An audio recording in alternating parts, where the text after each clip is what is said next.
Hello नमस्कार मेरे प्यारे विद्यार्थियों, मैं आरपी जैन आप सभी प्यारे विद्यार्थियों का बिहार के number 1 educational platform Vidyakul online platform पर स्वागत करता हूं। मेरे प्यारे विद्यार्थियों, आप लोग कैसे हैं? आशा करता हूं कि सभी लोग अच्छे होंगे, मस्त होंगे, स्वस्थ होंगे और अपनी पढ़ाई लिखाई को शानदार तरीके से कर रहे होंगे। प्यारे विद्यार्थियों, आज हम लोग एक महत्वपूर्ण टॉपिक्स के बारे में चर्चा करने वाले हैं जिसका नाम है मानवतावादी सिद्धांत।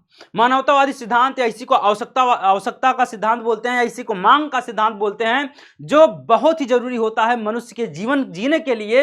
आइए मैं उस पर चर्चा करूंगा और साथ ही साथ यह व्यक्तित्व का एक सिद्धांत है जिसको आपके सिलेबस में रखा गया है और यहां पर बहुत सारे प्रश्न ऐसे होते हैं जो इस टॉपिक से बहुत ज्यादा पूछे जाते हैं। तो सबसे पहले मैं आपको बता दूं, व्यक्तित्व से संबंधित प्रमुख बहुत सारे सिद्धांत हैं, इसमें से केवल मैं आज आपको एक सिद्धांत के बारे में चर्चा करने वाला हूं जिसका नाम है मानवतावादी सिद्धांत या आवश्यकता का सिद्धांत या मांग का सिद्धांत।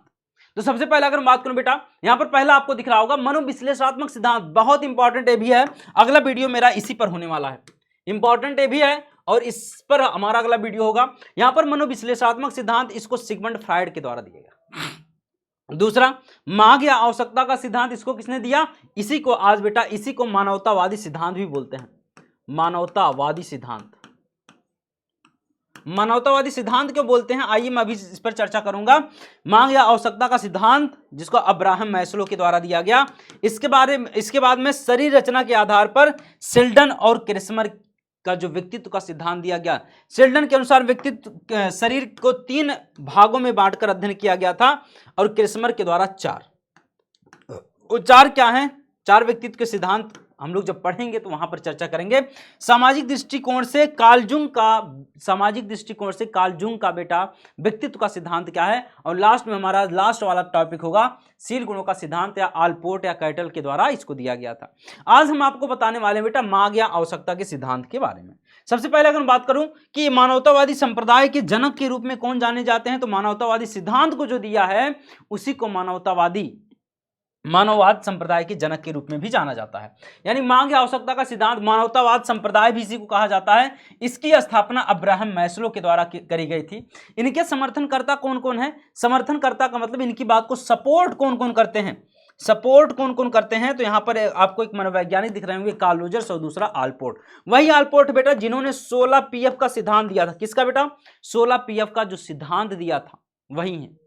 अब्राहम मैस्लो को आशावाद या मानवतावाद के जनक के रूप में भी जाना जाता है और इन्होंने अब्राहम मैस्लो के द्वारा आवश्यकता का सिद्धांत या मांग के सिद्धांत में 5 सिद्धांतों के बारे में चर्चा करी गई है। आइए उन 5 सिद्धांतों को हम लोग जानते हैं, समझते हैं 5 सिद्धांत हैं क्या चीज। ठीक है, तो सबसे पहले अगर मैं बात करूं यहां पर, हाँ, इसके लिए मैं आपको एक ट्रिक भी बता दूंगा। मांग या आवश्यकता का सिद्धांत, इसी को अगर मैं बात करूं, इसी को संरचना, चेतना का कार्य, व्यवहार, पूर्णता, संज्ञान को छोड़कर मानव की आवश्यकता की मांग को समझना चाहिए।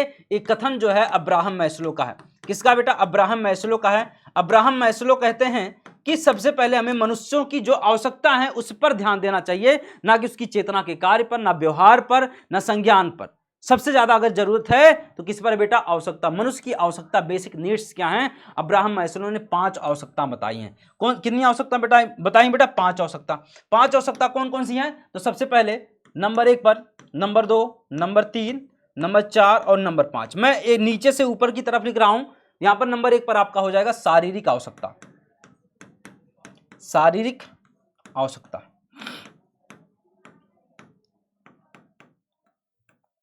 दूसरा हो जाएगा सुरक्षा की आवश्यकता। सुरक्षा की आवश्यकता।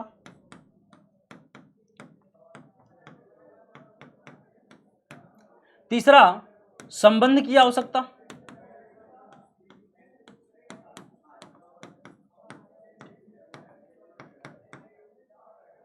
संबंध की आवश्यकता। आत्मसम्मान की आवश्यकता। आत्मसम्मान की आवश्यकता। और लास्ट में आपका हो जाएगा आत्मसिद्धि की आवश्यकता। आत्मसिद्धि की आवश्यकता। अभी 5 सिद्धांत हैं। पांचों सिद्धांतों को आइए यहां पर जो पदानुक्रम सिद्धांत है, हायरार्की हम लोग बना के समझते हैं। यहां पर सबसे पहले अगर मैं बात करूं, एक हायरार्की में बना रहा हूं, आप लोग देखिएगा ध्यान से।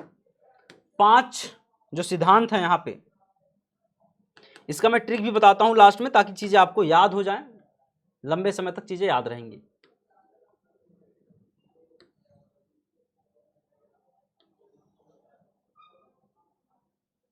आगे अगर मैं चर्चा करूं,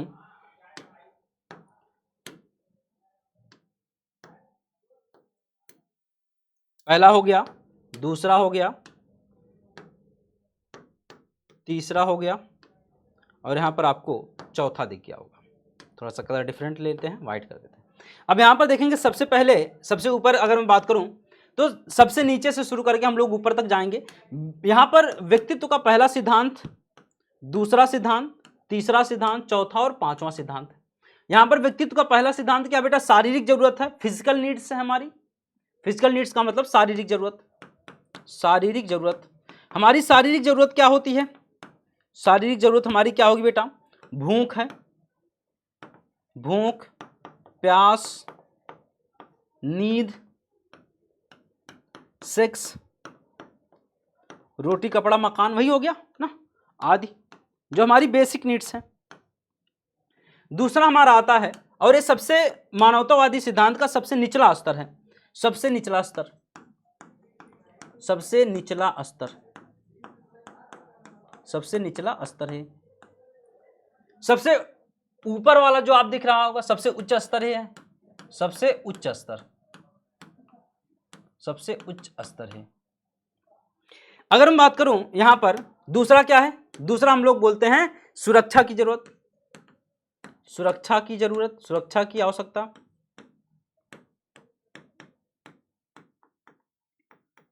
सुरक्षा का आवश्यकता का सीधा सा मतलब बेटा आप लोग समझेंगे, सुरक्षा की आवश्यकता का मतलब हमारी संपत्ति का सुरक्षा हो, संपत्ति का सुरक्षा हो, शरीर की सुरक्षा हो, हमारे नौकरी हो, नौकरी की सुरक्षा हो, स्वास्थ्य पर ध्यान दिया जा रहा हो, ये सुरक्षा हमारा हो जाएगा। तीसरा संबंध हो जाएगा, तीसरा क्या हो जाएगा बेटा, संबंध हो जाएगा, संबंध की आवश्यकता। संबंध का मतलब हमारा दोस्त हो, परिवार हो, पत्नी हो, मित्र हो, पत्नी, बच्चे, बच्चे। तो इस प्रकार से आप इसको समझ सकते हैं कि संबंध की आवश्यकता का मतलब एक व्यक्ति जो चाहता है हमारे समाज में लोगों के साथ संबंध हो, तो वहां पर अपने फैमिली की अगर बात करूं तो फैमिली में उसके पति पत्नी भाई दोस्त ना, सभी के सभी किस में आ जाएंगे बेटा, संबंध में आ जाएंगे। आगे मैं बात करूं यहां पर चौथा आपका होता आत्मसम्मान की आवश्यकता। हाँ, यहां पर आत्मसम्मान की अगर मैं बात करूं, पहले मैं तीन के बारे में कंप्लीट पढ़ा चुका हूं, तो तीनों के बारे में आइए मैं थोड़ा सा एक शब्द और बताता हूं। ये तीनों की तीन चीजें आसानी से सभी को प्राप्त हो जाती हैं। इनको हम लोग निम्न स्तर मानते हैं। इनको क्या मानते हैं बेटा, निम्न स्तर मानते हैं, निम्न स्तर मानते हैं। यहाँ पे मैं लिख रहा हूं, इसका मतलब कंफ्यूज मत हो जाना, मैं इसको हटा के दूसरी जगह लिख देता हूं, नहीं तो आप लोग कंफ्यूज हो जाएंगे। तो यहाँ पर इसको तीनों को क्या मानते हैं बेटा, निम्न स्तर मानते हैं। निम्न स्तर, निम्न स्तर इसलिए मानते हैं क्योंकि इसको हर व्यक्ति प्राप्त कर लेता है। निम्न स्तर वाला भाग क्या हो जाएगा, निम्न स्तर हर व्यक्ति, हर व्यक्ति पहला दूसरा तीसरा प्राप्त कर लेता है, प्राप्त कर लेता है। इसका मतलब है, पहला का मतलब शारीरिक स्वास्थ्य, शरीर की आवश्यकता सभी लोग प्राप्त कर लेते हैं। दूसरा जो हमारा सुरक्षा की आवश्यकता, सुरक्षा भी लोग अपना कर ही लेते हैं कहीं ना कहीं पर। और तीसरा संबंध की आवश्यकता, लोग संबंध भी बना लेते हैं। मतलब ये तीन चीजें हमको आसानी से मिल जाता है, इसलिए हम लोग निम्न स्तर बोलते हैं। सबसे निचला स्तर जो कौन सा होता है, हमारी सबसे बेसिक नीड्स क्या होती है, तो यहाँ पर आपको शारीरिक जरूरत होती है। इसके बाद आत्मसम्मान पे आते हैं। आत्मसम्मान का मतलब समाज में हमारा सम्मान हो, समाज में, समाज में सम्मान हो, समाज में क्या हो बेटा, सम्मान हो, समाज में लोग आपकी इज्जत करें, इज्जत करें। तो ये आपका इस प्रकार से आपका आत्मसम्मान हो गया समाज में। और समाज में सम्मान वही पाता है जो अच्छे कार्यों को करता है। सभी लोगों को सम्मान तो मिलता नहीं, जो अच्छे कार्य करते हैं, जो समाज के लिए कुछ अच्छा करते हैं, उन्हीं को क्या मिलता है, आत्मसम्मान मिलता है। लास्ट में आत्म सिद्धिकरण पर आते हैं। सबसे ऊंचा स्तर होता है, सबसे ऊंचा स्तर जिसको हम लोग आत्म सिद्धिकरण बोलते हैं। क्या बोलते हैं बेटा, आत्म सिद्धिकरण, आत्म सिद्धिकरण बोलते हैं।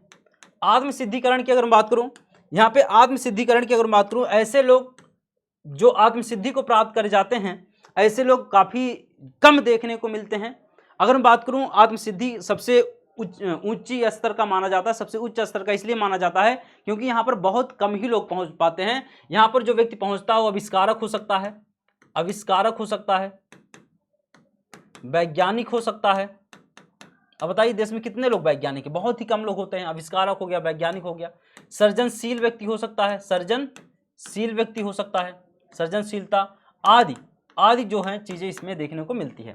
इस प्रकार से यह जो सिद्धांत दिया गया था मानव की बेसिक नीड्स को लेकर दिया गया था, और इसके 5 सिद्धांत दिए गए थे। किसके द्वारा? अब्राहम मैस्लो के द्वारा। और आपके एग्जाम में यहाँ से बहुत सारे क्वेश्चन हैं जो पूछे जाते हैं। तो मेरे प्यारे विद्यार्थियों, सेशन आपको कैसा लगा कमेंट करके जरूर बताइएगा।